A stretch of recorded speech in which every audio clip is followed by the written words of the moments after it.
我就这样，我就要多种更高哩，我就路背，我就去不背么，做事啊，那种那都背我就喏，哎，古人一直啥叫背了木鸟人的我就，哎，他都觉得我就要多种差不啦，你今天还讲，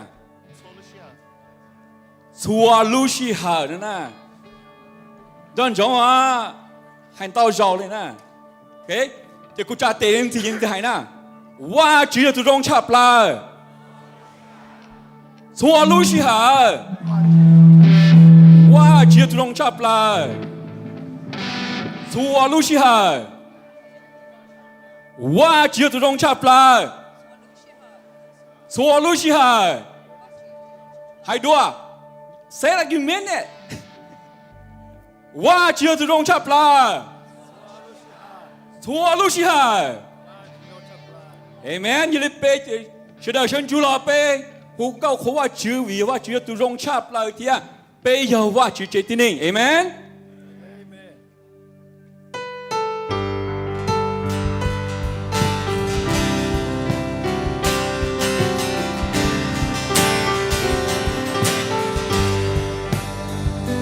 ไปยาวเจตินิงเจว่าชื่อไปยาวเจตินิงเจ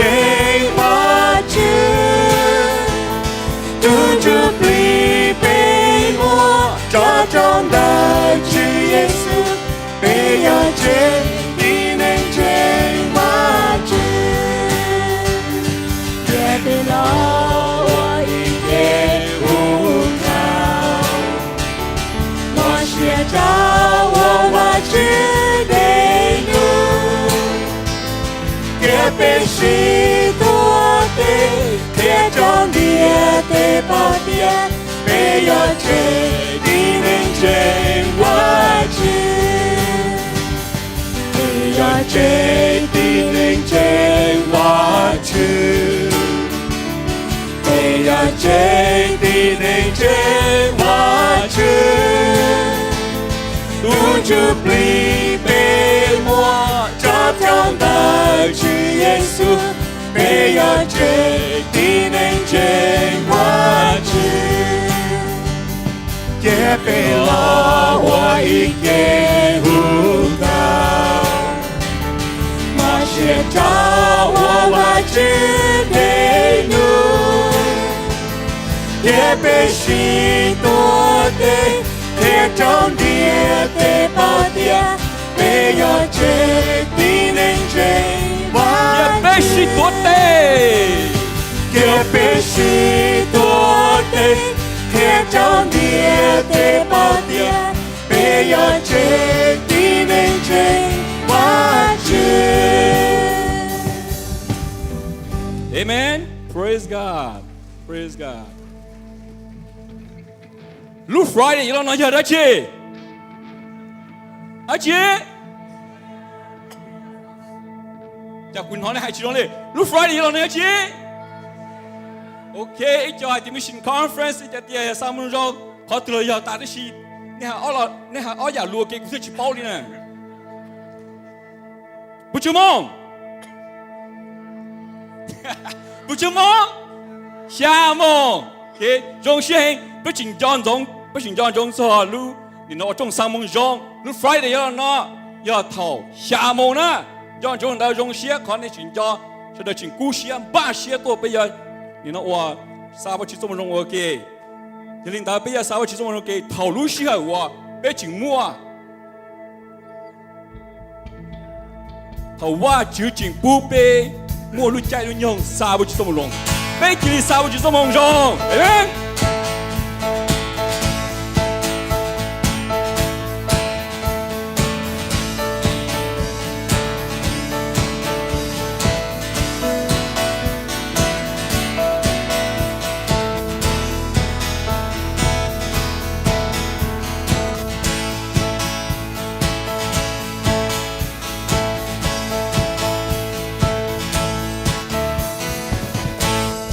真说着，要用心喊，别说着路西，让我把指给你，最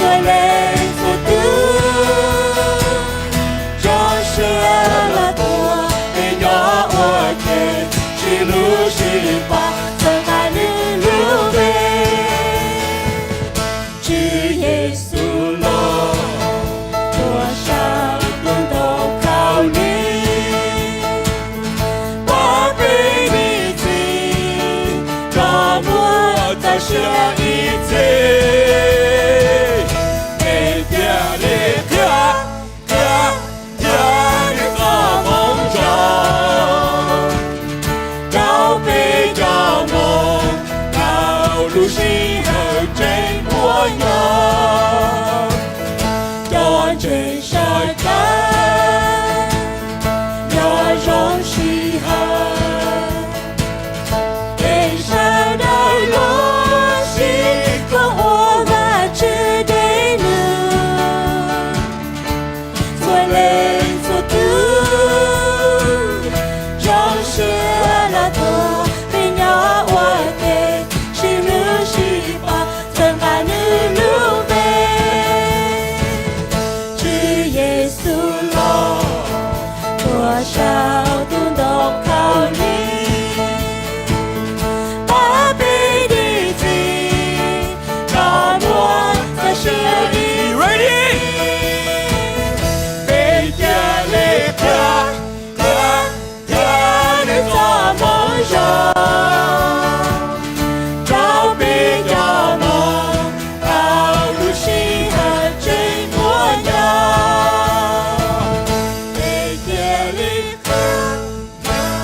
Amen. Praise God.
真正是的，只没有这种差的口啊，被人头啊只是好啊，头ว่า只真就些干，也被莫被宁，被เราไม่ยอด头ว่า只รู้สิฮะยี่ยาอวยรงชับเลยว่า头ว่าจินทอก็ตัวก็ใจดี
Sure. It'll be doing.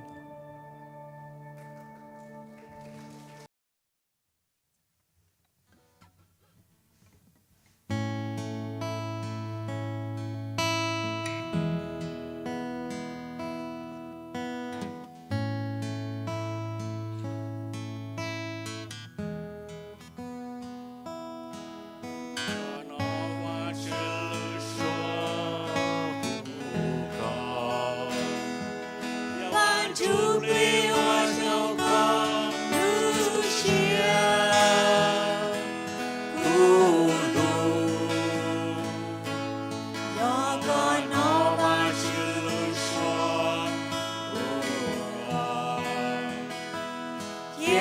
ban chú bì hoa châu có lưu xia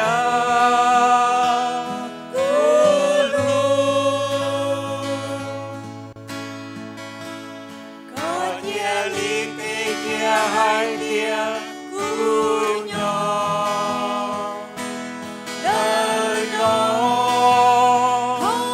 chỉ cu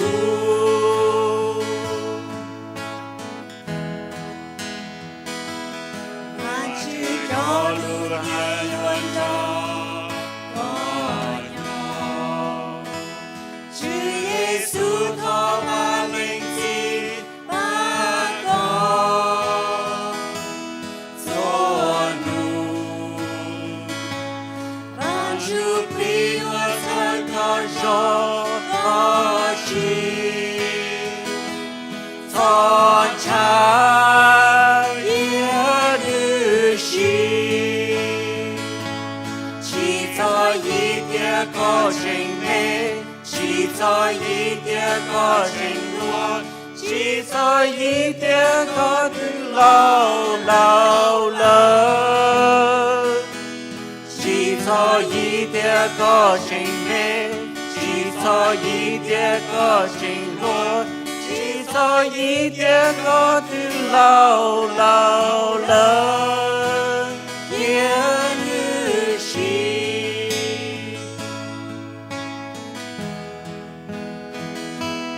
nó có nó mà chưa lưu xóa lúc đó kia mà chú bì hoa châu con lưu xia cu lu nó có nó mà chưa lưu xóa lúc đó kia mà chú bì hoa châu con lưu xia cu lu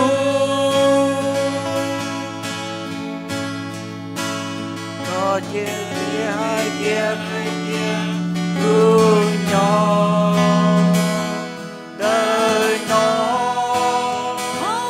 chỉ cu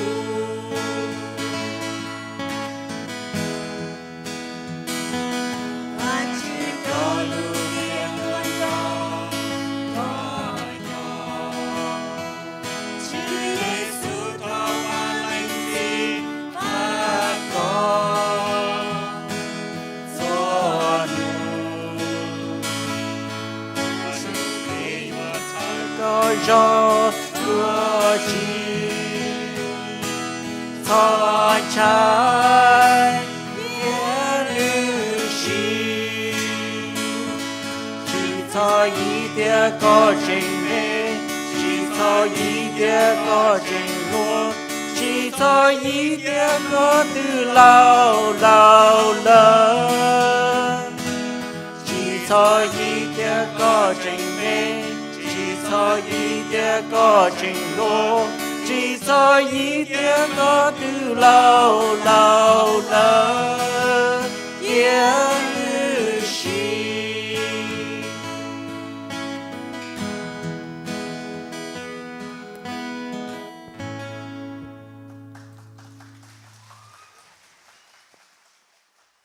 cái công tây sa trong hồ dòng đó khó để lúa thì giờ bên lúa trong sa hồ dòng thì cũng sa kind of prepare us cái bên ba bên lúa xe luôn chứ get ready for mission conference đó khó để để nhiều nói hay để nhiều chẳng chẳng thì liên lúa đó của thiên sa thì chỉ bên get a preview là chỉ bên sa cho hay thì giờ đã chỉ chẳng chẳng đồ vài chữ giờ đã chỉ chẳng chẳng đồ vài chữ các cháu của đại slide show sẽ David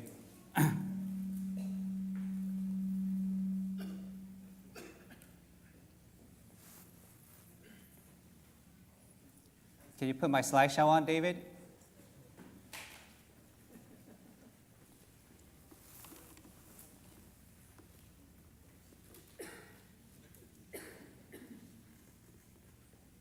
Okay. Chúng ta biết sang ngày vào lúc cuối về mà li cái ok. Vấn đề biết tháo ra chứ vậy. Let's pray first. Sometimes we need the prayer, God's to be with us. Và Chúa có chờ đôi lúc xưa ta kỳ xuân gió nó và Chúa thọ có tụ cho cứ sai Chúa thế cho biết cho họ kế và Chúa thọ có cho nhiều dầu thia khi nhiều lúc hắn cho kia có cho lụt đồ bé chẳng chẳng cho lên cho tu còn cho nhà ba chữ do lòng được có lúc đi xe cho do của lúc chữ gì thế chỉ do lòng được có lòng đồ bé và chữ thầu bé bé nó thêm một số nhà phi cho được chỉ sử dụng bé amen. Hopefully they'll be able to fix. Có feedback there. Và sáng cho bé sai nhớ là hồi giờ hà trong bé cái gọi cho I think most of us là chỉ bé phình trong chạy bé nhưng tao tao cái vào lúc cũ nó là thế chỉ mà chờ bé ở trong xã thì sai cho hay thì ngay vào lúc cũ nó nửa họ mua ít sủa đi chả làm một sao bé cho kiến trình. Giờ hà trong bé cái gọi cho hay thì for God so loved the world that he gave his one and only son, that whoever believes in him shall not perish but have eternal life. Lúc mong hai tia trao khó và chữ lưu tin hành địa tê cơ li nữ thiệt gì nữ tin lệnh tu lọ trao họ luôn địa tê tu anh jeng nữ lệnh tu tu đỡ yo chỉ tua để chỉ yo tàu cho xia để thở mũi chỉ ngày vào lúc cũ nói của xã cả bé là một xã cho hai tia yo ít lệnh gì nữ yo mua nữ tu cho một tua thành ít ba tin hành lúc cho này ya mà ba tin này đó chỉnh chỉnh bảo lý cha đó nữ thiết cho cái chờ đi nó chỉnh chỉnh bảo lý cha đó nữ thiết lý giàu xe mua nữ tí lành tu cho một tuần thành là lúc cho. How important it is to God the Father to give His one and only Son to die for people. Màเขาnói tới rồi, bây đầu rồi bây hãy cho vào chữ cho cái lúc thế thì mình sẽ bây nó cá cho hay thì how important là sự chỉnh chỉnh bảo lý cha đó vào chữ ya. Nếu chỉnh chỉnh đó vào chữ cho khó hay thì vào chữ giàu xe mua vào chữ tu cho một tua cho nhẹ thành nên lúc cho. So khó nó khi tao hay thì cho cái chờ đi nếu chỉnh chỉnh hành động vào chữ đi. Salvation is important to God the Father. Cho cái chờ đi nó nếu chỉ chỉnh chỉnh cho lệnh chỉ sự thế thì nếu chỉnh chỉnh cho vào lệnh tu thì dạng go. Đó khó vào lệnh tu giờ tu ở giờ tàu kỳ lò yêu ở tiếng này theo giờ tàu lò một tua cho nhẹ thành này lúc cho. You see nếu giờ tu ở giờ là một tí cho cái cho nhẹ, nếu giờ tu ở giờ là một trâu cho cái tua. How can someone give his own life for somebody else? In order to do that mà cho tiếng này đó you are chủ chỉnh chỉnh cho người hành lý mà người theo willing to give his own life cho lại ạ. Thiết cho cái chờ đi là the salvation of those people that Christ is going to die for. It has to be so important to him that he's willing to give his life for ya. Mà giờ li vào lên tu sure hay tia cho cái là trở nên địa tế là chỉnh chỉnh hành lý.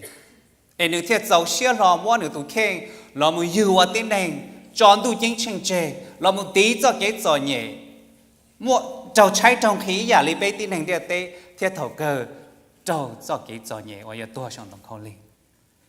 That must mean that to Jesus, the salvation of mankind is very important and dear to his heart. Mà nếu theo willing to give his own life. Yeah. So salvation is important to God the Father and it is also important to God the Son. Nếu chỉnh chỉnh đồ va linh tu, nếu chỉnh chỉnh đồ va linh chỉ. Thiên nếu chỉnh chỉnh đồ va Jubilee. Đó khó anh đây Chúa Giêsu giống muốn tu chỉnh chỉnh Chúa Giêsu hay đâu cho thứ tỷ hay để cú giống mù lỡ. Thế chỉ cú giống xa va Jubilee lỡ. Mà va Jubilee giờ tụi giờ là trở nên địa tế giờ tụi giờ là ba là chơi convict mankind of their sin. Giờ lên nên nô nó chỉ thầu va Giêsu mù lỡ là cho nên nô nó va Jubilee giờ tụi lò mù nên nó ở hậu lực cho hậu nên địa tế đầu tiên nên lúc xe luôn chứ. Long nên lúc xe luôn chứ, ba nên lúc xe luôn chứ, có to trái trong mong rong, ấy thổ trong mong rong đó tôi cho, giờ là một trái yo Chúa Giêsu tụi cháu sinh. Thiên nên nó họ lử họ cho anh Chúa Giêsu lý có thiên cụ bé luôn nên. So và Chúa play tới đây tên nữa, he continue to work every day, non-stop. Chỉ trái tao hai tia tới đây tên nữa, và giờ cho cái chờ đi nó, nữ chỉnh chỉnh rồi và Chúa play đi dạng không. So giờ bây giờ mua hai cái cho cái chờ đi nó nữ chỉnh chỉnh hành đồ va chữ, và giờ va lên chỉ va lên tu theo van Jubilee. They are all important. The salvation of mankind. Nữ chỉnh chỉnh hành đồ va chữ. Chỉ ta lý sư cho cái chờ đi nó nữ chỉnh chỉnh đồ bé cổ hồn CMA, the Christian Missionary Alliance. A.B. Simpson thở 共和 CMA 要了我得的得努，我做梦想我开做主耶稣多听的那路错，也令到人真也要到做解决的。正经到 AB Simpson 你睇你老母只加入共和 CMA 咯，個老母共我嘅共業共姐，也要三做夢想，拖做夢想咯個通啲的。It was very important to Dr. AB Simpson because he understood how important salvation was to God. Nếu tao hay để cho cái chờ đi nó nhóm bố dễ vào chủ lúc xe hình. Ấy giờ lên nếu theo lệ để giờ lên bé giờ chủ lòng một cổng qua cái sĩ chủ ý sĩ nhẹ thế ấy cho màu trong nó có một thông lúc để tên nó có xóa lên cho tụi mua phèn nó thì gì. Đó khó nhớ đó hôm mà thầy trong nó có blog mà này thì in this gospel of the kingdom will be preached in the whole world as a testimony to all nations and then the end will come. Hai tiệt thầu trong hậu trong nó cho muốn đó thông lúc tiệt tế sợ đâu nó chỉ nó xua lời. Vậy thầu tới giờ thầu lúc tiệt tế nó giờ cần the end will come. Thầu vai chữ giờ cho nên muốn đó vai chữ nhỏ lời. Vậy giờ li Dr. A.B. Simpson tiệt tao thì giờ li mà bây giờ chủ ở tới đây thì nó có tiệt, vai Giêsu tiệt cả lo. Mà giờ li nhớ đâu CMA nếu mua bây giờ chuyện kinh đâu CMA ý giờ evangelism. That's number one. Evangelism chỉ là họ và cho trong mong muốn nó cho số lần sự tu còn nói lý sự. Họ thì họ establish churches that are self-governing, self-supporting, and self-propagating. Thầu lỡ lo nó lỡ chỉ cha lỡ qua bên trên còn lỡ lo còn lỡ chữ lỡ tu khen thế còn lỡ thua và mình lý sự. That's the heart of the Christian and Missionary Alliance. Theo họ thì bé cái instill a missionary version. Thầu cho lỡ lần chơi va chữ lỡ kia thế cho lỡ còn nhớ đâu họ lỡ luôn đua xe nè còn mua có missionary mindset hay tiệt bây giờ chọn riêng lỡ bây giờ lỡ qua chữ tế tế nữ bây giờ chủ cho trong mong trong đầu lên người tu chỉ tao nói cần nói. Those are the three main goals nhớ cho họ CMA lý sửa. Vậy giờ lấy bây theo bỏ thì chọn nhà nước này nó CMA theo lý chỉ qua tế tế nữ nó và giờ cho trong mong trong một đâu xóa lên cho tu chỉ tao nói cần nói. Thầu cho lỡ lần trên vai chữ lỡ chỉ cha thế còn lỡ lo còn lỡ chữ lỡ bên trên đi ta thế instill còn lỡ mua luôn mission vision hay thì bé yếu chữ công tê thua trong hội trong là có thông điệp tê. That is the heart of the Christian and Missionary Alliance. That is the heart of God, the Father, the Son, and the Holy Spirit. Now the question is, nếu bây giờ giả chính đâu có thể cụ, is it họ có lúc xe nè, họ còn đua xe nè, họ nói được cuộc chiến đâu có thể cụ nè. Xin tao cho bây giờ cho the CMA, bây giờ cho Christian and Missionary Alliance, đó là mà họ bây lúc xe, rồi này bây chỉ mua cho cái châu cho cái cho đi. Mua mission conference là bây chỉ tua, như sa trong hồng trong là bây chỉ ba, thì họ nói kia tao hay thì maybe it's not important to us, yeah. Nếu chỉ chỉnh chỉnh đâu cũ ấy cũ theo lý chỉ công, cũ theo chỉ chơi, cũ theo chỉ công tệ. Đâu khó như nếu chỉnh chỉnh đâu cũ mà cũ yếu chủ công, cũ yếu chủ chơi theo cũ yếu chủ ba này ya. So the question is how important it is to you. Nếu chỉnh chỉnh bộ lý giả đâu có này nè. Nếu bộ chỉnh chỉnh đâu có bộ lý nếu chỉnh chỉnh đâu va chữ theo đâu the Christian and Missionary Alliance. And so we all have to search our own hearts.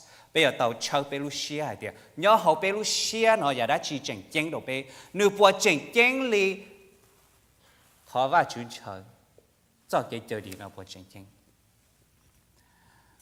đó khó bây giờ chọn chỉnh va chữ bây giờ chọn chầu chữ Giêsu ca mà Jesus is our Lord and He's our King ya nếu giờ bê tu chữ thì nếu giờ bê tu hóa tài đơn giản đi nữa. Chúa Giêsu giờ biết tu chữ thì anh giờ biết tu hóa tài. Trong họ thầu Chúa Giêsu giờ đã cá lo và lúc hay thì He will come as the King of all kings and the Lord of all lords. Nếu giờ lo tu hóa tài thì chua tu hóa tài, nếu giờ tu hóa tài thì chua tu hóa tài thế gì? Thế nếu giờ tu chữ thì chua tu chữ hữu thế gì?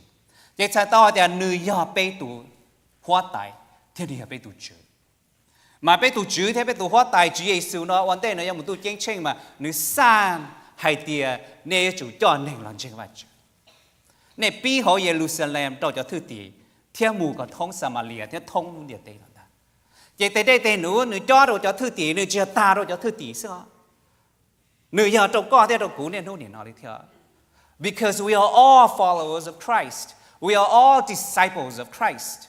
Vậy tại đây tại nữ cho thứ tí, thầu cho thứ tí tua ta là trên thâu là cho ít tiền thâu đó ít tiền, nên đâu nên nó cho đâu con thế cụ thi rồi. So tại đây tại nữ nói nhà bây giờ được thế gì? Nữ chỉ là canh tù sự thế gì? It belongs to all of us as Christians, as followers of Christ.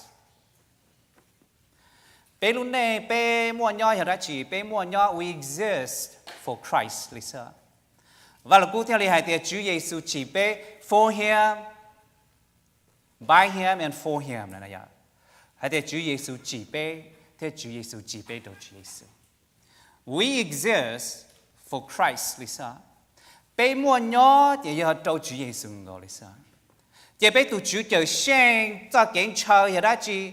Thế nên tại đây nữ giờ đã chỉ về bé water li nữ Lisa. We follow him. Nữ giờ bé tu chữ về chạy tao để bé nữ giờ tu má tu khề này. We are his servants. My the servants do what their masters do and command. Tu má tu khề mà tu chữ, wa đã chỉ thế tu chữ khề thế sang cả lâu đã chỉ thế lâu linh đó sao? Thì sĩ bé phèn tao tin nên bé giờ cho tới cho tu chữ wa đã chỉ là bé chỉ wa ya. Tu chữ sang cả wa đã chỉ là bé chỉ wa đó. We are rebellious. That's what sin is. Sin is rebellion. Cái thầu cái giờ khó chỉ wa trở lại chữ hai mà. It is rebellion against God. That's what sin is. Cái thầu giờ khó bé chữ wa trở lại chữ đây xia. Thì sĩ bé giờ chọn danh lỡ, chỉ bé chỉ dùng này tin hình để tế và chỉ tao bảo vài chữ đó vậy. Bây giờ chọn danh lỡ, bây giờ chọn bảo vài chữ lỡ, thì bây giờ chọn là một cộng do vài chữ và thế để nữa tất cả. Đó khó thầu cơ, bây giờ chọn giờ mình cho vài chữ nhỏ đồng tôi chỉ sinh hoạt vậy. And so we must align our priorities to match with God's priorities. Giờ thầu bây chua bây lúc xia lỡ, yêu bỏ hai điều, ôi cha nhà chỉnh chỉnh đồ vài chữ, nếu họ chỉ chỉnh chỉnh đồ cũ. Ôi cha chỉnh chỉnh đồ vài chữ, nếu họ chỉ chỉnh chỉnh đồ cũ. Nó chỉ khi tao hai tiếng nhớ đồ hậu, you lúc xia something is wrong. Something is wrong rồi này. Chỉ là lý do tao chơi hai tiếng đã chỉ nhớ đồ hậu rồi. Yêu tao mua nhà đỡ chế, còn yêu thâu là mua nhà chỉnh chỉnh đồ vài chữ, mà nếu chủ equally chỉnh chỉnh đồ yêu liệu. Otherwise, it will be very difficult for you to be in heaven with God. Because if the things of God are not important to you, then when you get to heaven, the things of God will still not be important to you. Đó khỏi ta xin nói nhà chỉnh chỉnh đồ vài chữ, nếu chỉ chỉnh chỉnh đồ coi, vậy trong tôi chỉnh chỉnh là nhà chỉnh chỉnh đồ vài chữ, vậy chỉ chỉnh chỉnh đồ coi đi theo mà. It's still the same. So that means you got to find out what is going on inside of your heart and fix that. Okay. Còn cho khó hai tiếng, nhà chỉnh chỉnh đồ vài chữ, mà nếu chỉnh chỉnh đồ cũอย่างgọi. Nhà mò vài chữ xia mà mòอยู่lúc xia thế. Nhà vài chữ ua màอยู่ua thế. Mà Chúa Giêsu thế hai hậu dùng hàng trong lo hai tiếng, cũ cho dấu mò thì do ua có hậu vài chữ xia thế. My food is to do the will of my Father. You have trong plong này bây giờ plong này. Thầu Chúa Giêsu ta tỏ lần đó tu bao nhiêu sao mà đi thả ta, giờ thứ tỷ môn đàn trong môn theo trong mỏ là vậy. Vậy nên đó tu bao nhiêu thả ta, tu bao nhiêu theo mù khu cho tiến hànhตัวvậy cho thứ tỷ theo lý hai tiền, nó mỏ Chúa Giêsu đó khó cái chuyện nó mỏ cái dùng ít nuôi cái chai hè. Chúa Giêsu thế tế đó là hai tiền, cho mỏ cũng nó chỉ là cho mỏ này nó. My food is the kind of food that you don't know of. Because my food is to do the will of God. Cú cho gió mỏ giờ là qua vài chữ thế để tin cái tiền. Nếu chỉnh chỉnh cho Chúa Giêsu cho khỏi thì cho gió mỏ và bên tin hành đó có you cho chạy plan á. Tôi chỉ chỉnh chỉnh bảo lên khó của kia tin hành là muốn chỉnh vài chữ để chờ cho chuyện. Ấy là Chúa Giêsu theo lý hai thì man does not live by bread alone, but by every word that proceeds out of the mouth of God. Hai tiếng tin này chỉ do nó gió mỏ hiểu tiếng cái đại tử sư thế thì do chủ nó cho gió mỏ và những vài chữ cho lù và chờ tao hình được tiếng này. Chúa lo lùa tờ họ vài chữ lúc khẩn châu lo do cho gió mỏ bây giờ chủ nó này. Chỉ cho họ bây mà bây focus cho họ tả xí nó thôi à. Thế thì vài chữ focus cho họ eternity, họ eternity. Bây tin này mà bây chúa xã cho tả xí nó sư nu nói ở đây chỉ nó đã chỉ.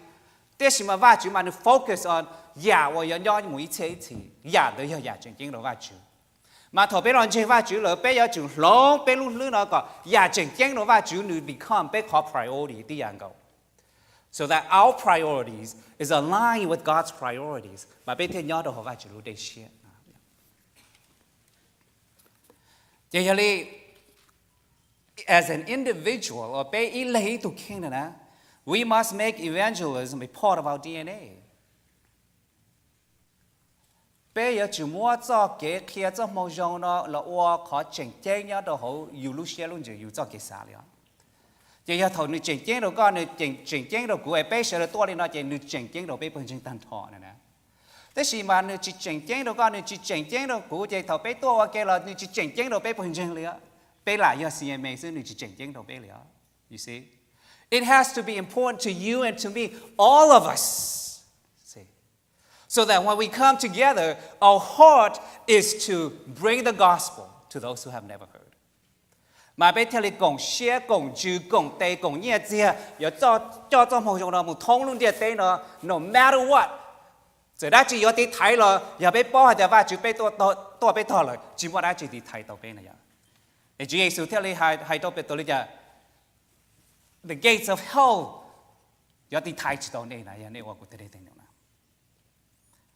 So you see, it has to be important to you and to me, to all of us.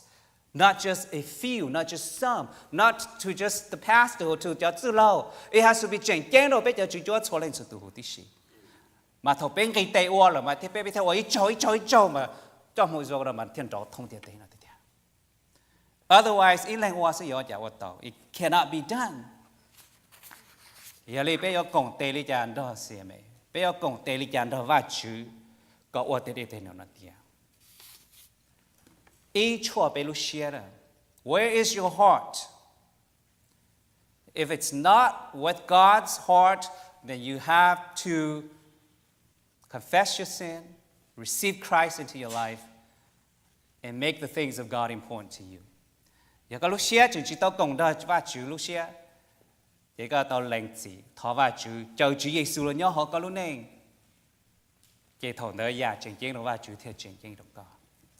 Vậy giờ đi start living out your life, thọ chỉnh chiến đó có là cái bí ủa có lúc này chữ tuần đó. Để cho giờ là chỉnh chiến học yêu cho cái xã sẽ thế mà tới đây thì nếu yêu chữ ủa nữa, còn đấy chỉ make sense nữa, nhà chỉnh chiến đó có là mà chữ họ tới đây thì nếu mà theo lý do chỉnh chiến đó có, otherwise you're just deceiving yourself. You just got that you to case này. Okay. Mua ở nhà, giờ các xã bảo hay tiền đã chỉ chỉnh chỉnh rồi họ có luôn đây thì nó mua ở nhà kia đâu có nè. Ý, sĩ hậu. Giờ đã chỉ chỉnh chỉnh đâu có mà con cái tay qua nhà đó liền. Mua chỉ mua sĩ hậu là có mua sĩ hậu liền nè. Okay. Giờ mua đã chỉ chữ tao tay là giờ nhà đó chỉnh chỉnh đâu có mà có gì mua tao sĩ hậu qua nhà đó liền nè. Bây giờ nhiều giờ hai chỗ nó mua ra chỉ là bây giờ sản phẩm cho tôi chơi mù liền, mua tiền tua là bây giờ mù tao liền á, lỡ mà take care nó đó, tôi hỏi nhà nó chỉnh chén đâu yêu rồi nè, giờ yêu mua xí hở đâu nhà đó nè, so if you want to know what is important to you, sai có lúc xí hở hay tiền có lúc xí hở ra chỉ, thì có bao hay tiền ra chỉ chỉnh chén đâu có, you will know what is important to you. Dạ thì thì nhiệt gì kia tao hay tiền đã chỉ chỉnh chỉnh đồ co đi nè, còn muốn nhiệt lý cho họ thì chỉ còn tao chỉnh chỉnh đồ co đi xưa. Wherever you put your money, that's what's important to you. Okay. Còn muốn nhiệt cho họ từ chỉ còn tao giờ họ chỉnh chỉnh đồ co có thêm muốn nhiệt cho họ nữa nè. Chúa Giêsu theo lý hay tiền, where your treasure is, there your heart will be also. Yeah. Có họ treasure nhớ họ từ thì có lúc xe nhớ còn đâu Chúa Giêsu này. Vậy nên sáng nên muốn nhớ vào đó chỉ xưa mà. Lý của hai bé xe nó đã phổi phá một tổ mà lừa là bé nhìn vào tàuเลยtụi bạn nó chơi plop bùa là bé nhìn vào tàuเลยđó. Lúc chơi bé cho phá là bé nhìn vào tàuเลยđó. Đó xe thì có mấy bùa tụi bạn chơi nó mà ô chả một tàu luôn đi luôn tao đẩy cổ xứ mà tôi nhận tàu cần cầu đi rồi. Đại nâng cầu là tôi chỉ tàu theo đâu khỏi đại nâng cầu mà chỉ là vừa lời chỉ nói theo mà ô chúa mày ta giờ muốn năng gọi để chỉ tao lần xưa chạy tao để chỉ tao选择了我chạy thế我修thế就有lựa chọn là chỉ mua đại ít đủ là sự thầu cơ này thầu cơ chỉ end up giving $1 thế thì mà giờ dùng chơi rồi mà lúc TV off phá là dùng nhiều $1 rồi thì khó nó kia đâu có hay thì có lúc xe nhau khó từ nữa có lúc xe nhau còn đó thì nhẹ chỉ là cái chỉ khúc xì, xe hở là cái chỉ khúc xì đi đó.แต่是có lúc xe chỉ nhau còn đó mà ô, tôi chỉ muốn đã chỉ qua kia là cái muốn đã chơi là tôi chỉ muốn đi thế nào, chỉ sang muốn đi thế nào. Dù nhá chỉ chơi football, it's even better. Nè, because you lúc xe chỉ nhau đâu còn đó nè. Thì cái sao bao hay thì có lúc xe nhau còn từ thì sai cái chuyện nhẹ chỉ nhau còn từ đó, còn chúa nhẹ chỉ đâu đã chỉ. Thiệt có một cái lúc xe đã chỉ. That's what your priority is. That's what's important to you. Họ cũng sẽ hay biết là cái gì nhiều chua nhiều lúc này hay thì giờ đi giờ đã chỉ chỉnh chỉnh đầu cụ. Bây giờ vài chữ, thế vài chữ li hậu lử, là chỉ giờ bùa cha bùa già của đầu cụ. Just me, myself and I. Everything is for me, myself and I. And if that's the case, then we have to check our heart.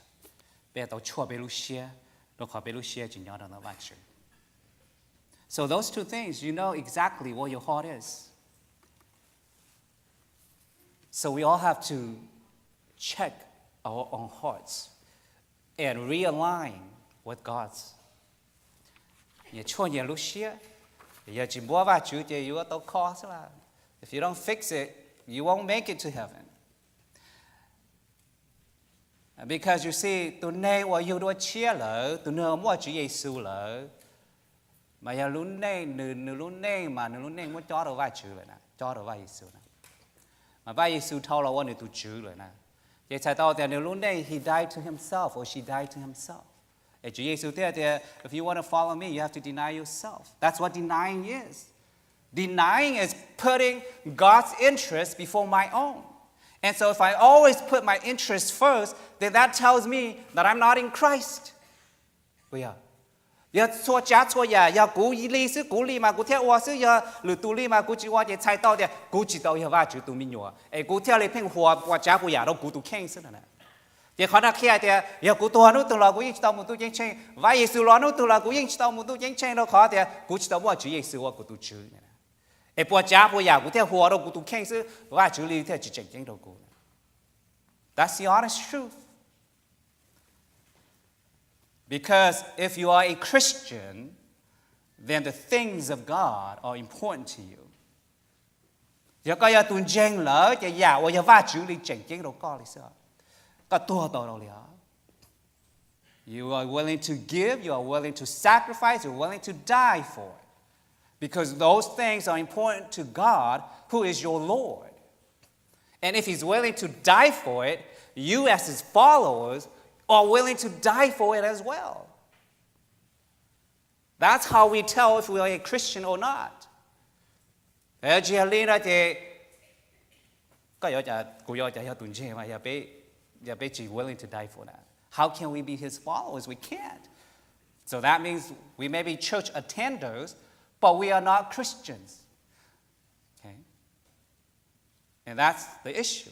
We have a lot of church attenders. We don't have a lot of Christians in the church. And until we solve this problem by bringing people into Christ, we will never solve this problem of having so many members, but only a few show up every week.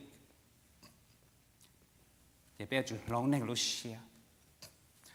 Thì bây giờ cộng tệ, bây giờ cho anh Giêsu Giêsu, bây giờ cho và nhau đó họ cùng họ CMA, bây giờ cộng tệ sao cho một dòng. Thì bây giờ tao nghĩ tệ và phải chịu tệ nữa. Mà CMA nữa mua và bây giờ tao ba. Ok, sẽ bỏ qua cái này.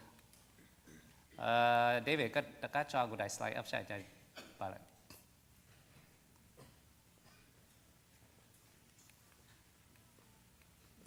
Okay, the remote doesn't work. Can you go to the next slide?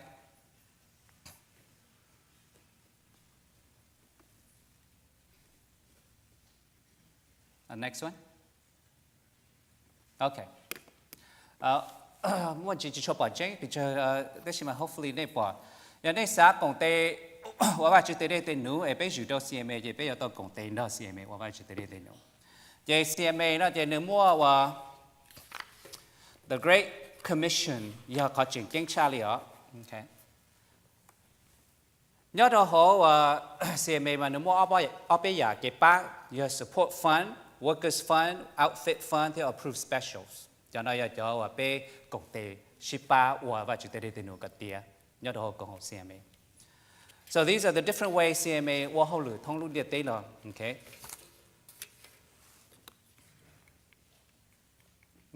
Okay.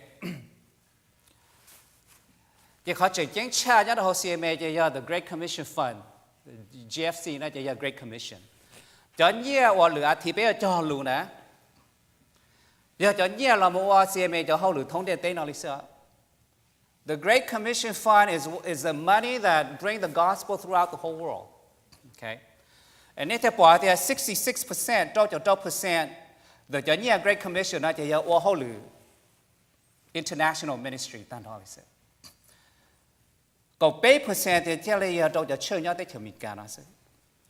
4% thì theo lý do cho college, higher education. Có 6% thì ministry support, sau cho ministry. Thì khi mà phình đau cho 12% thì international ministry hoặc cho một dòng thông đồng địa tế nữa.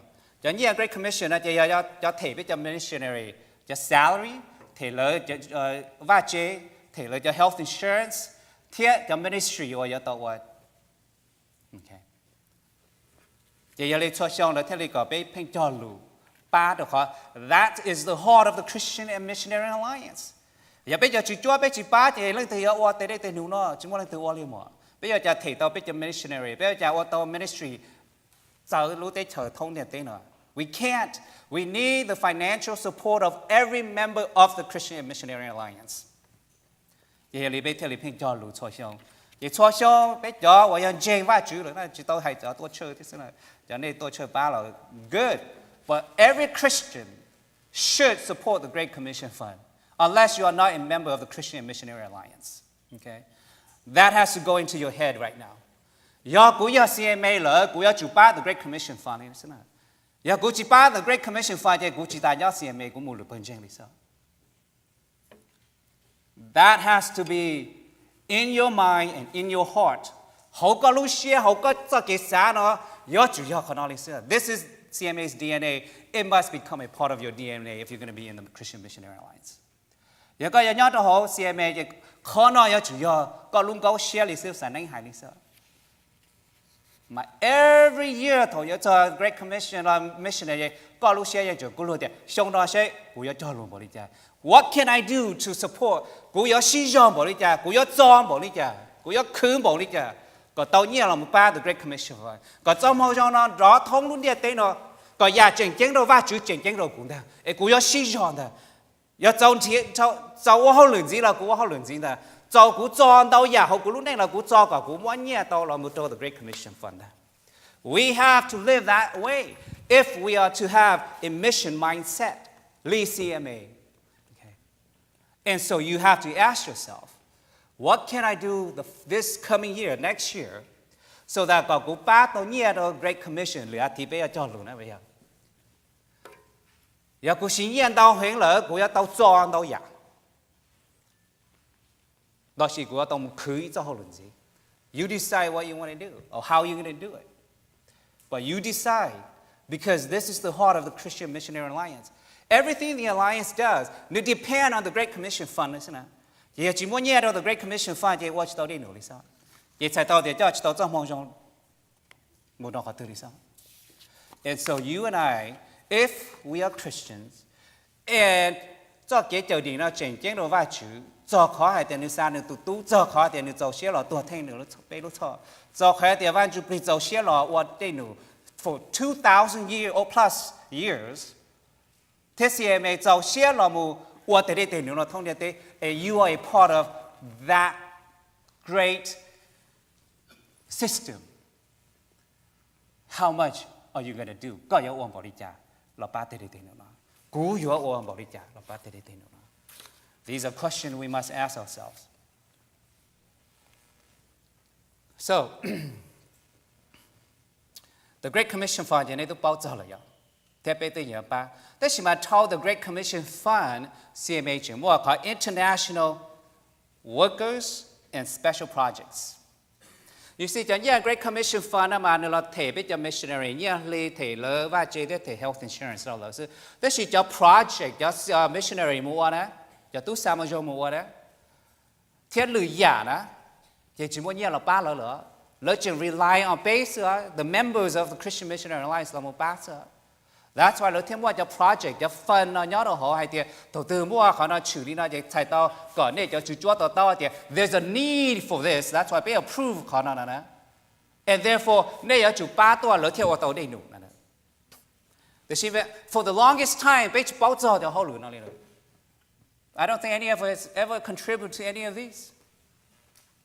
I think your project, your fund, nên một sẽ cho lấy rồi chán lưu thay em chỉ ta lấy sự xem chán giờ lấy thì một tàu小比较相对，因只不过từ 8% 多少了呀？thì才到的被只系叫共第三种方向。We may call ourselves the Christian Missionary Alliance, but we're not doing the work because we're not lifting a finger to help. And so we are the one that have to do it.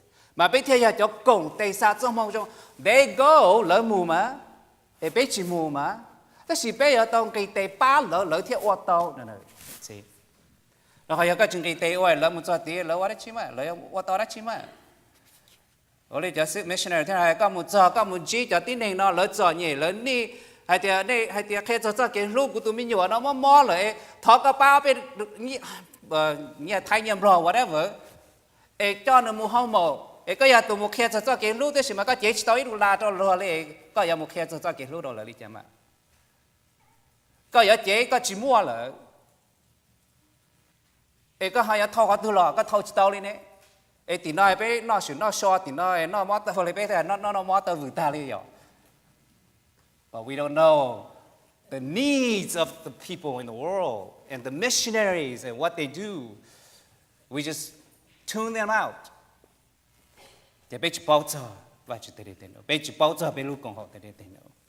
But there is a great need. You and I need to start knowing, and we need to start living and doing it. Okay? Is going to go very slow. So, nếu mà cái international fund, okay, cái bảo trợ Great Commission, cái cũng cho hai mình chỉ linh đó chứ. Giờ này Sapa là gì? Này một đóเขา website ใช่ไหมเขา website này một đóเขา give นะgiờ này muaเขา give to the Great Commission Fund ว่าอย่าไปตัวmuaเขาเนาะเลยgiờ này mua đóเขาเชื่อซื้อตัวเลยgiờ nàyเขาsẽ sign extra individually một đó the Great Commission Fund ว่าอย่าเขาจะจ่ายเขาน่ะ the Great Commission Fund นะเนาะlà này giờ nàyใช่เนี่ยmuaไปเจอmuaก่อนนึงก็ไปปล่อยเจออีปัวละในหมุนเตาตรงนั้นเบอร์จะใช่เนี่ยmua through check through credit card or they say they do all that too. Okay, so that's to support the Great Commission. That's called international. Nên mình tàu lúc đấy chờ đó đi cũng tàu example thì nó tàu China nó chỉ đi chửi hay thì nhớ đâu sửa thế mua cho project đó chỉ nó mua cái China male focus work thế nào đấy male thì bây giờ mong xin thầm but do we know anything about it? Dạ bây giờ tôi chỉ bảo choเลย. How come I never heard the mission committee come and tell us what that is? Or bây giờ thôi cho. How come we never know anything about these things? For how many years have we been in the Christian Missionary Alliance? Bây giờ tao nên gọi bây giờ xong họ xem mê giờ bây giờ bao giờ họ nói I don't understand. Where is the what happened? Họ tuân cho họ tư là something is wrong that we as Christian Missionary Alliance bây giờ bao giờ họ cho họ lựa họ nhớ họ xem mê thế nào vậy? Chỉ có mình tàu kia lúc tới chờ nó chỉ đi chỉ cho project, thế cho missionary. Lúc tới chờ và lo chỉ cho trái chỉ chỉ cho missionary, bây nữa, nó cho chỉ cho project, sao? Okay. Họ lúc tới chờ từ, nên tàu, giờ lo cho trái nó chỉ nó chỉ, giờ con tàu thay thế giờ có sẽ nó chỉ, bây giờ missionary nhớ tỷ lệ. Chỉ hay để biết tụi missionary giờ lên từ nửa khán ni giờ đã chỉ nửa cho project giờ đã chỉ nửa cho fund giờ đã chỉ tàu lên đầu. Thế thì mà cũng bao giờ nên bao giờ thế à? How many of you know? And if we don't know, why is it that we don't know for 20 years? We've been the Christian missionaries for all these years and we don't know anything about it. I don't understand. Giờ tí lên từ lâu chẳng nào. Trả lời nên mà figure out để học có cái xe để học Dexcom giờ tí có từ find out why members don't know anything about these things and fix it hopefully. Nên một đầu lúc tới chờ nó chỉ trừ là chăm bê trừ lại để là nia chi, lily support fund, work fund, outfit fund. Support là chỉ nia chẳng nhớ học Great Commission. Tại tao thì có mua đồ họ support fund là chỉ có nia li ở là thể tu sa mô là na ya. Instead là mua đồ Great Commission fund là mua có khó mua. Chỉ là xong tới một đồ tu mission thì tụi nó thể có nia li. Giờ thì cụ ba bây giờ thì cụ ba và tu sa mô là ít lý bùa đó chứ là thì ok chuẩn bị ba có ít lý bùa có nia li. Giờ này chỉ giờ từ xem mà mau xem được chuyện gì á. Tại tao thì là thì ok tu sa mô là ít lý tao ít phá nia là ya. Thế nhưng mà giờ là mua cho bùa rồi này thì là mua của khai bùa mình gì thì chỉ ít phá thôi chỉ giờ thì ít phá ý đó. Okay. So giờ có mua được họ support fund thì that's how it works. Okay. Có mua được họ và lỡ khu hay tiêu work fund thì giờ trong ministry lỡ qua. Chỉ sa mù cho họ đó chỉ trong ministry lỡ qua tuân cho họ từ ní họ từ mua project đó chỉ lỡ mua cho project trong ministry lỡ. Có mua được họ outfit fund đó chỉ họ outfit đó chỉ là ba tu missionary đó nên là như là trong to khăn giờ to có tay đĩa. Chỉ là ba chỉ count as income cho tu sa mô là chỉ tu missionary đó vậy. Chỉ có sẽ the reason chỉ mua khó outfit fund nhà này sai chỉ mua chỉ sai to thì nên tàu nhiều đi thế là chỉ nhón nữa là mà đó khỏi nhà thì nên tự tàu giàu rồi chỉ lấy mua hàng tới chơi tờ đó khỏi nên chỉ ni rồi nè chỉ có sẽ là giờ căn đầu là cái xin căn đầu kia tu sa mô đó individually là nên xử lý theo bây giờ căn đầu thì xứ nó được cử này nhá chỉ nên xử kia đó mà giờ cho tết chờ nó cho tao sẽ cho tết chờ tao căn đầu bê nó chỉ chữa chi thế you have to write it in okay thì cái sẽ xem nó lừa mua chi mua support mua work mua outfit mua vehicle thì sai tao thì xem nó lừa cái chuyện này lúc chơi thế sẽ đây nấu xong cái này lúc chơi tao bây giờ xong nó bây giờ chỉ bay xem mua liao u sa cái theo chuyện nhớ cho ta nó sai tao hay thì luôn này lúc chơi mua ba chỉ tới đây tới nụ rồi nè giờ chỉ trong cái hàng này tôi ở thôn này mua ministry đó, em lo thì approve tụi thầy cho nhau sai tới chờ nữa thế là thìกู approve có yếu nữa, mà giờ này chúng ta trong mô ra xóa là cho bây giờ chơi thì nó, mà bây giờ chơi thì nó ít nên cầu bây giờ đồ là sự gì, tích lịch sử là tàu đó, giờ thì chơi xong là chừng nhỏ này cho sao tao thì bây giờ sai xem một này thế chừng nhỏ nữa mà, that's the problem. The way it's supposed to work is that if they have a need, they communicate. Đâu biết giờ nhớ thì nó biết bị cho phá lên, tức chỉ hay biết cho mình cà hay biết cho mong ngọn gọt xem nè. Tại vì một district hay mà biết cho chỉ cho mua between what 28 to 30,000 members, tức chỉ biết chỉ số cho mình nhiều giàu đó họ là chỉ tao bảo ta. Thế biết chỉ số cho trong bên là church tôi chơi, biết số hay thì cho active Christian at least giờ chúng mua cầu phá lên là vậy. At least there's 10,000 of us who are strong Christians, who are truly in Christ.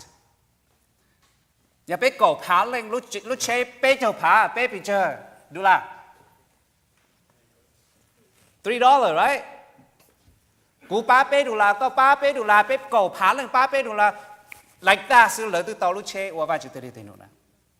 Giờ lỡ mỗi thế học project lỡ mỗi chỉ ba hải này lỡ cho lần chơi và chữ lỡ mỗi học project chỉ phá này hải thì bé bị chơi bé cầu phá lên nè. 50 cents, right? Each of us 50 cents. What do I do today? They know là nè. Thì khi mà giờ bé chỉ ba có chỉ ba cú chỉ ba chỉ muốn lần thứ ba này nó, giờ ít lần ba số nó giờ bị chưa? Ít lần ba giờ chủ chỉ phá, ít lần ba lúc chơi bé cho phá giờ chủ bé cho phá, ít lần thì cũng nhả, tức là trong lần thì chờ, chỉ va chữ nữa họ được đấy. CMA lúc họ phía qua đến đủ thì họ lên đó sao CMA à?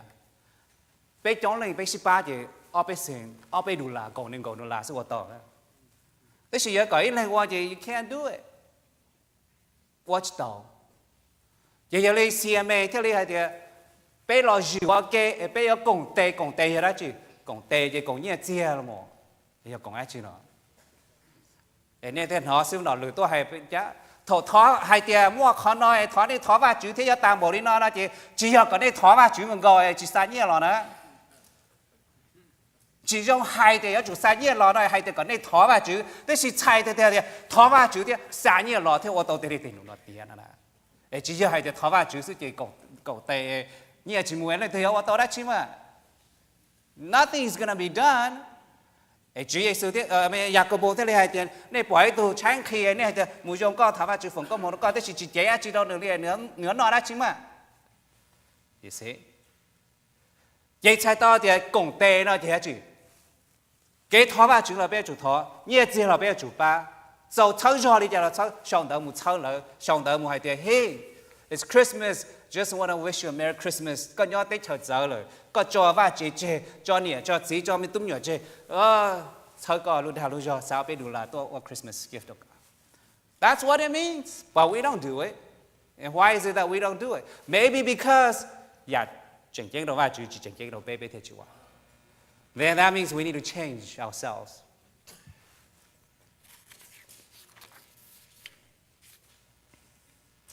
vậy giờ cho ai thì sẽ về là đua chữ đó vậy có ba đồ học project từ vậy có một đầu hàng ta vậy chữ vậy có sẽ có ba bị chơi cầu đô la nên có biết project ít bùa đô la đầu đó họ vậy sẽ có donate as a gift or you're gonna sign up and have my own CMA account đấy yes ba lịch sử là make it a recurring gift ít thì ba chỉ đô la ít thì ba cầu đô la ít thì ba nâng cầu đô la ít thì ba bùa however much you can afford chỉ có cho lý lập thọ mu chỉ tu missionary đầu tư còn tới tía rồi chỉ qua lì giả project lì giả hơn so we have to start doing it as Christians we have to do it that is the heart of Christianity Jehovah vai chịu tới đây thế nào see yeah listen cho con cái chuyện mua vehicle fund yeah because they probably have a car already. They got the vehicle already. Last time when they the fundraise tàu lúc chơi thì cái chỉ mua khăn nỉ rồi, thì lấy thêm một trò tàu rồi. Because that need is already met. But still đó lử đi chừng nhớ chỉ sai to thì he still don't have a vehicle yet. You see that? And it is because the reason he doesn't have it is because of us. That's why he doesn't have it. It's not because of him. He's the one that's over there. See? Mà nên chúng ta tao để CMA lúc philosophy mà đi nó nè, lỡ cho ba cả tôi xí phương đó muốn nhớ tao lúc tết chờ nữa còn gọi đi xem nào, vậy sao tao để lỡ cho thầy cả tao kia nữa lúc trẻ nữa nhá, thầy cả trong con nữa nó hậu thế thầy cả nếu mua health insurance gọi vậy nếu mua mỏ là cả tao mua không mua gọi xem nào, lỡ chỉ là thầy cả lỡ chỉ mua extra money đó, tao xí với chú phụ giờ muốn nên đó sẽ chú phụ thà giờ đến đây bóc nữa cho em open á, vậy nên bao giờ nó có salary cái almost nothing listen to them à chế造rồi cho món nó ít lì thôi ít lì ngon sao giờ tôi hỏi nhà các muốn chi mong bị tao share rồi thì thọ ba con nó mua hợp price nó là vậy tao họ tự lo đi tao họ CMA believes hay thì pay cho ba nữa we are the one that's supposed to help them tao họ bây giờ cho công tệ xã cho môi trường này. That's your and my responsibilities. That's not the missionary's responsibility. Nếu chỉ một tiếng nếu chỉ một hậu lực ấy mà lên một missionary part time á, thầy có cho nên một missionary full time thì bây giờ cho tiền cho sáng giờ một ban thằng là nếu đi project chỉ từ tu cho mỏ thì nhiều là những món đó cho mỏ, nó có tài địa chỉ mua khó to là nếu như mua tao là. That is how we công tệ xã trong hội trường. Nếu chỉ là liên hệ nó bé vậy, chỉ ba chỉ điều. Okay. Because the philosophy of the Christian Missionary Alliance is we are all in this together. Bây giờ là cùng quan kế đó. Tại đây thì nó chỉ cho missionary. Tại đây thì nó là có thể cụ thể bây giờ là tại tí gì. Chỉ lớn mua là chỉ bé nhớ là nó thấu lý sinh nào. có hậu lửa tía cho nó chỉ Giêsu cái lo chỉ cho lỡ tàu có mong là bé tàu có mong tí dạng gạo nữa nè đó khó bây giờ cho cổng tề xả trong hồi dòng này chỉ là lỡ thế này bé nhon đã nó chơi giờ bé nhon đã nó xả nhia bé nhon đã nó do everything that we can có chơi tàu lỡ lúc nào lúc giờ có tề để nó tía lỡ ni đã chỉ hồ bé già nhau hồ muốn ta lỡ giờ bé mua cái project nó tháo đi cho chỉ chế tua ba bé ni cầu tu xả lâu bé giờ tí này muốn ta nó mà tề để nó tháo đi cho nhẹ chế tua ba xả lâu bé cho nhẹ chế muốn that is how we're supposed to work chỉ là chỉ muốn từ xả mù chỉ muốn từ hoa chỉ muốn như that's not God's work. Maybe we do our own work, but it's not God.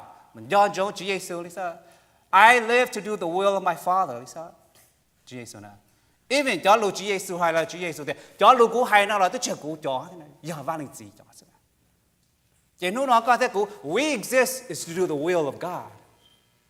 Not my own, not your own. It is the will of God. Và Chúa tới đây để nó bé thiệt quá. Bé thiệt chúa nhẹ đó, bé thiệt xí cho, what everything we can. Mà nhà qua và Chúa tới đây để nó chỉ là bé thiệt. Okay. Tại sao bé mua bé tù rồi đó. Okay. Thổ mà nhà lo tù. Tức là tại sao nhà bé tù rồi, bé tù nhà tù mù á. Mà bây giờ chủ chỉ sau bố nữ trai khi thì chỉ tu đi đó, thế chỉ chân nữ chứ, bé chó thì bé chủ ba đi nữa. Okay, we have to. So you see that website? The expectation is that each of you will give something, and you should do on a monthly basis. What they go high? It doesn't cost you $5 or $10 each month. It costs me $5 or $10 each month. Maybe it's $20. But can you imagine if each of us give $5 or $10, $20 each month? Đâu biết cho missionary là cho fund đó thế nào? Là qua vào chỉ tới đây nữa, chính sĩ qua vào chỉ tới đây nữa. Thế là chuyện này sai cho mình gì thế nào? See, we have to live the Christian life. We cannot just talk about it. I live to do the will of my Father. My food is to do the will of my Heavenly Father. And it must become ours as well. Cú exist là qua vai chủ tế tiền đâu. Và đã chỉ chèn chén đâu vai chủ chèn nữa chủ chèn chén đâu cú đấy sao? Thì bây giờ ya tông đi tê quá chứ. John Jones nè, thầu cho missionary đã cá lọt cho chế. Đó khó là phơi lỗi yêu xong này à. Lấy những chuyện depend on bé thế sao? Nếu mà bao giờ lấy theo lịch sa cho tu sa mô cho mỗi lúc chơi đó lúc chơi. Đó khó cả cho chơi ba lời cái nó hồ. Đó khó Great Commission cho thể là lúc đây chế là các loại cho thể là lúc đây chế là nhỏ. They depend on bé ba support là khó living. That's why in the past. Bé chỗ bao khả nhớ upward honorarium đó lớn sao? Bé chỉ chế chỉ đó là bé chỉ sống như rồi chưa sinh. How do you live on that? If you go to a church, they only give you $200 for that month. It costs us more than gas for a whole month. Bé cho all lười bé xả to tạp lâu chữ bùa này vậy lúc đi này. See, the missionaries, they depend on us. Đó khó lời cho chỉ nhớ em mua hậu luyện thiên non thiên hậu. Thì bây giờ cho support lời lý sao? Lời giờ bây tu missionary, lời giờ tu bây xa mua. Giờ lời chỉ nhớ bây bình dân là lời giờ tu bây xa mua đó khó bây sẽ đời giờ. Actually, first we are Christians, second we are the Missionary Alliance. Bây giờ cho dù đó xem này. Thì cho tu missionary giờ bây tu giờ có tu tí xíu. Cho hai tiền lỡ tù nữa, cú tu missionary nè, cú giờ tu sa mù nè, đó họ cũng mua chỉ tao nè, thì cú sa nó mua, nó chỉ giờ cú sa nó mua chỉ của bác rồi, có con nọ tàu nhớ tàu, hoặc tàu vài chữ thế này nổi đi. So it is my missionaries. See, we have to change back our mindset. Cho hai tiền, lỡ li, it is mine. Người giờ nọ, người giờ nhon, người tàu vài chữ thế này nổi là giờ cú nữa, giờ cú chỉ bán nó từ giờ người họ được ta nó đi sao? See, we have to change how we think.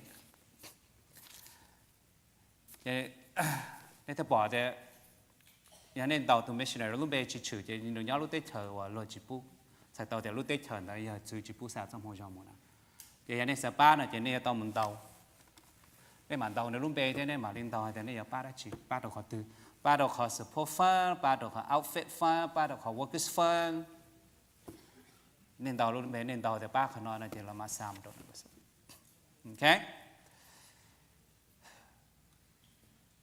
It is the job of the Christians to proclaim the gospel to the whole world. And as part of the Christian Missionary Alliance, bây giờ cho CMA, cho Alliance của Cộng xã trong mong rong, thì tới đây tới nữa là nếu bông là đâu bây cho lên số tụ đi xí. Nếu chỉ hay chia ly, nếu chỉ hay chọn chân lý sư, thế thì nếu giờ bây cho lên số tụ ly á. Thế số tụ missionary thì giờ cú tụ, giờ có tụ đi xí á. Nếu chỉ hay cảnh tụ, sẽ nhớ số tụ. Thì tôi hay trong lên ba rồi thì chơi đâu bây. It means nothing, just cents, dollar. Có một tờ la có chừng vô tam đâu trăm rồi. Thế thì mà có ý lên ba mà ba chục đâu còn it's too much to do. Thế thì tôi hay biết trong bộ nó đi nè. There's at least 10 to 15,000 of us in the Hmong district that are active. There's over couple 100,000, maybe millions, not the whole CMA total. So together, bây giờ tôi tới đây tên nữ ở cho màu trong thấu luôn điện tên nào. Mà lời tu chỉ hay có thế cũ sao? Tôi khả năng nói là có thế cũ. It doesn't matter cho lời tu ba thì chỉ ba it's okay. Đời giờ lời theo vài chữ, lời nô lời mà tế đồ vài chữ. But you and me, có thế cũ. Bây giờ chúng ta phải think. We have to do our part. So next week is mission conference. We have to come. So you have the Friday Lordship show, Saturday Lordship show, a Sunday morning mà đi to church. Then that tells you something is wrong in your heart. Khi anh còn ở khi anh có hay thì họ cũng lúc xưa nó buồn ta, chỉ muốn vài chuyện nhỏ đó. Because if God is truly in your heart, mà tổ mission conference, giờ tôi report, tôi hay cho, tới đây tới nữa, và chính chấp lời đó vài chữ mà có mà giờ chủ yếu tôi số tôi chấp lời mà theo lý do họ chính đâu con. You would want to come and hear what is going on, and how you can help. Họ giờ chỉ cho có đi chạy tao thì lúc đánh họ tua. The light is dead. It's not working anymore. And we have to live through actions. It cannot just be what we think or what we say. We can say so many things, but we don't live by it. Giờ tôi bảo cô hay, giờ đã chỉ khi đó có hay thì chính, tới đây nữa có, lúc xí hơi, thế nhớ gì, khi đó có hay thì đã chỉ chính họ có luôn này. Thì có thế cô bây giờ tao muốn chế bây giờ muốn chua bây luôn này hay thì, where do I put my money and where do I put my time? Because that is where my heart is. Đó giờ khó chính đâu cô. Giờ chỉ là vài chữ lý thì có yêu bao hay là nuôi Chúa Giêsu lo thì yêu cho thì vài chữ ấy cô tôi muốn chơi thế thì Chúa Giêsu để muốn bao cả. We will be one of those. Okay. And let's be honest. Let's not deceive ourselves. Cô giờ ý tôi cô sẽ cả bây giờ deceive ourselves because many times cái thầu mà it has a funny way of deceiving us. Yeah. Cái thầu mà it has a funny way of đa yêu thầu của đâu tí là cái thầu này. Yêu tức thầu là yêu mà yêu chạy xe chấp lời thì chỉ thầu hậu đây là hậu tí gì. That's how cái thầu works. Yêu tức thầu lo chấp lời yêu như hay thì trả tiền chỉ tao qua lên đàn chỉ tao nhẹ rồi lên tí mà tỏ ra thì tôi nhớ tỏ rồi. So you are deceiving yourselves. I am deceiving myself. But we cannot deceive ourselves if we want to live in the light. Và Giêsu thì thầu lúc đánh chỉ tôi cái thầu, và cha bây giờ thầu yếu bỏ ta ya. Bây giờ đã bị tụt khen. If giờ họ đã chỉ chỉnh cái nào của chị của tao mua hay thì vài chữ của cha cái sao mua trong thế chỉ chỉnh cái nào của, và cha ý xin là của thế chỉ ba. What is wrong here? How do I change this? Của yếu lòng của lúc này đi cha. Cô yêu lòng của cho cái xã đi cha, cô yêu lòng của cái bá nhà chơi đi cha. Chẳng cái tế ua lý sao. Live the Christian life with sao. Don't just say, oh, okay, chuẩn bị hai lên đó, yeah, của những chỉ mò xe đi mà. Thế xem mà ta lên đó, ta lên đó. Rồi xong rồi cô lo mua là chỉ chơi lo hai tiền, ní họ nói là chỉ chế tế chỉ quá đã chỉ. Chỉ có trong này tụi tin hình sai đấy, bỏ hai tiền chế mua, thế chỉ chính số mua là cô hay nhiều. You see what is wrong, but you don't do anything to fix it. If you see what is wrong, then you have to do something to fix it. Mà theo lý do họ có thể, ô chế mua sao mất bỏ cho sao sao nhá. Chạy tao vào là cô hay tiền, có bỏ hai tiền, ô khả năng chuẩn bị có chỉ do lỡ lỏng á, nó chỉ yếu chủ lỏng đây này. Ô chuẩn bị có chỉ tao ba, có chủ ba nó chín hút nó mù nó chỉ yếu chủ uo nó mà, có thể là tụi này và sai trái cho yếu bỏ yếu chế mua yếu gió rồi này. Bây giờ bỏ cho yếu là ô chế mua là cái này chỉ kể đó chỉ nothing's changed, chỉ mua đã chỉ lỏng này vào là cô hay đấy. Chỉ chạy tao đây yếu bỏ thì có thể yếu chỉ tao nó chỉ yếu tao lỏng, chỉ lỏng ít khỏi thối, ít khỏi thì có lỏng tao có lúc này là một nhỏ trong đó vậy chứ lúc đấy xía. Then you live your life according to the will of God. Bây giờ chúng chơi thì sắp bao vài chữ lúc đấy xía vậy đó, chỉ sắp bao vài chữ lúc đấy xía vậy đó chỉ. Và lúc này họ vài chữ đấy xía thì họ đi nào. Lỏng có lúc này có là một nhỏ đỡ vài chữ lúc đấy xía, ok. Dạ chỉnh chính nó vài chữ chỉnh chính nó có thì có nhỏ họ vài chữ lúc đấy xía xem mà. Dạ chỉnh chính nó vài chữ chỉ chỉnh chính nó có thì có chỉ nhỏ họ vài chữ lúc đấy xía xem mà. That's how it is. That's the Christian life. So, next week is the Great Commission. It is our mission conference. We need to prepare our hearts to come, to listen, and see what God has left to be done. So, bây giờ bao cùng tế ba. Tôi hỏi chú tế tế nụ trình chuan đau giả ya vấn đề Chúa Giêsu lo.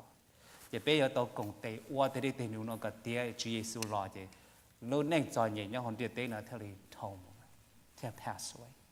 So there's a lot left to be done. Chuan đau giả và có thể cứu yo tao wa. Thì lý sang có bắt đầu là ba mươi sinh là hay này, you know, tu lâu là wa tao, tu lúa là wa tao, chỉ là thì ít xe thì wa tao, sợ được tế nụ, sợ được wa tao hốt gì. It is all ours. Có chỉ tu lúa, you young people, it is still your responsibility to proclaim the truth of God. Bây giờ lâu là nó như exercise là it is still bây giờ đến nụ. Okay? It is all our responsibility. You are tao giả tư là you are dạng đó. You ba tao giả tư là you ba dạng đó. Để khẩn đó khỏi bé cùng để đờ và chú sa cho một dòng thông điệp đây nó. Cho nó the missionary tao có mong là bé tao giải có mong tí dạng đó. Because bây giờ ít phèn ba chơi để nụ nó cái tiền này. Để chỉ là để là tao bé giờ hoặc hơi no. See, we're the one that supports them. We're the one that what they do now. Là chủ yếu cho mục sư. Thì là bé cho tụi yo tao wa. Lần nữa bé cho tụi theo tao giải công mong xin bao giờ. The same thing. Chỉ là gì á, là chỉ cho gì là tao xong mọi yêu gì. You got nothing. You chỉ cho này. Yeah. So change what's in your heart. That's the most important thing.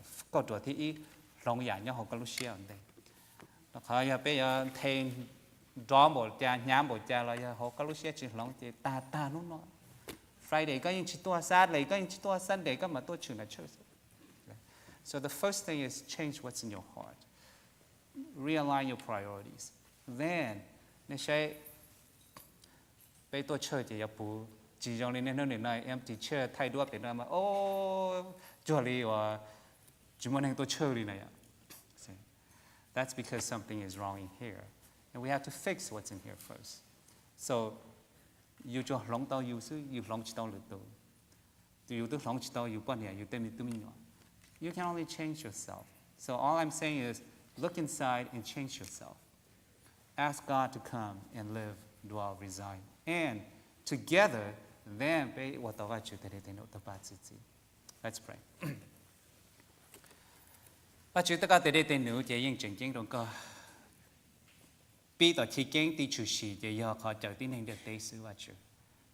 Và nếu nói có một thể đến nữa cho đầu bế cho lên số tù. Thế mà forgive us for our sins đó họ bế yên chỉ qua thể đến nữa được tiếp theo. Bế qua mình gì thế chỉ bế chỉ qua cơ bế lưu đà lưu do. Họ có chống bế cho lên số tù có cho giờ bế qua mình gì sư. Thế nhưng mà có béว่าเกิดได้ก็ยอว่าเลยก็ตุตุจีเยซูให้เดีย you live to do the will of the Father ก็นู่นเอาไปชนสุดตุญญาหัวหน้ายังให้ต่อเดีย I live to do the will of my heavenly Father God เอว่าจียาไปมอเชียบอกเลยจีเยซูมอเชียเจที่เปลี่ยนซื้อเป็นเจงตอลุนเดียนตีนอก็ชัวเล่นสุดตุนอก็จะมองจังหูติชีแต่ชิมายาเก่งตูซื้อเจว่าจุนเชจังยันเดย์ก็เทมาตะกันหรอไปรู้ mission conference ตัวลอยจ่อเขาก็ชงชัวเล่นชัวตูลูเซียว่านู่นนอตัวเองเนาะก็ Friday ซึ่งมาในลูเซียยกูรู้ให้เดียจะใจเลยกูจะต้องมูกงจงสามจง Saturday ซึ่งเราก็ในลูเซียยกูรู้ให้เดียจะเชื่อเลยกูจะต้องมูกงจงสามจงเที่ยนู้ Sunday ก่อนในตัวมงก็จะรู้หลงในรุ่นหนึ่งก็ในเขา priorities change แล้วเขาว่าชื่อทอกเกอร์เจยันตัวจริง change ทอกเกอร์ it's all about heaven it's not about now and this earth แล้วเขารุ่นหนึ่งในอีวัวซื้อไปจะเสียที่อยู่ตัวเขาจริงจริงเขา eternity ยอดโดนตัวจริง change ว่าชื่อทอก็หลงไปจะกิสาไปลุเชียลุนจือเอกไปจะวัวโดตาชินอได้สิไปวัวโดขอ有冇一切一起แล้วก็ตาชินอจวดที่เปลี่ยนเนี่ยเจียทองมูยังไงได้เตย有老ที่有ตัว有ปลอมแต่สิจ่อเชียย้อนตู้จริงเช่นอยากขอ一切一起อย่าไปปลาที่ว่าจือไป有ปลา冇一切一起ทอก็ไปชอบวัวเห็นโดตาชินอแต่สิก็ไปวัวเราขอ有冇一切一起ว่าย่อก็ได้ได้หนุนตาถามว่าไปเจอจุดจั่วฟีแล้วก็ไปใต้กองทำมองแต่ไปตุจีสรุปไปอาเมน